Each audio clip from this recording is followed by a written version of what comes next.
Hello viewers, আসসালামু আলাইকুম। আপনারা সবাই কেমন আছেন? আলহামদুলিল্লাহ, আমিও ভালো আছি। আমি তানিয়া, নূর রান্নাঘরে আপনাদের সবাইকে স্বাগতম। আমি আজকে আপনাদের সামনে হাজির হয়েছি ভেজিটেবল সালাদ রেসিপি নিয়ে।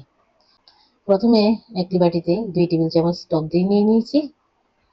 দইটা আমি ডিপ ফ্রিজে রেখেছিলাম, তাই দইটা পানি পানি মনে আছে।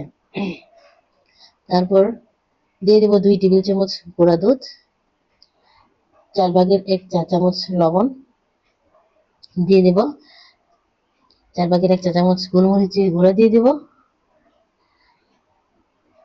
তারপর মেয়োনিজ দিয়ে দেব 4 টেবিল চামচ,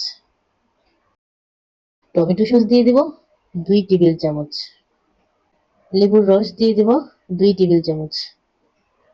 ভালো করে মিশিয়ে দেব সবগুলো উপকরণ।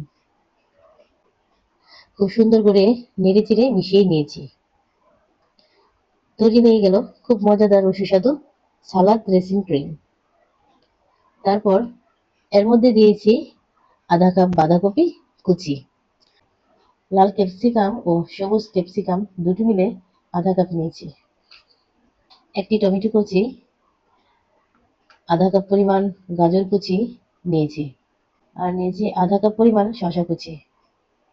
এবার সবগুলো সবজি ভালো করে মিশিয়ে নেব। সবগুলো সবজি সালাদ ড্রেসিং ক্রিমের সাথে মিশিয়ে নিয়েছি। তৈরি হয়ে গেল আমার অসম্ভব মজার ও সুস্বাদু ভেজিটেবল সালাদ। এই সালাদ আমার পরিবারের সকলের খুব পছন্দ। তো ভিউয়ার্স, এই সালাদ রেসিপিটা আপনাদের কাছে কেমন লেগেছে? আশা করি খুব ভালো লেগেছে। আপনাদের কাছে যদি ভালো লাগে তাহলে অবশ্যই লাইক, কমেন্ট, সাবস্ক্রাইব করে আমার পাশেই থাকবেন। আল্লাহ হাফেজ।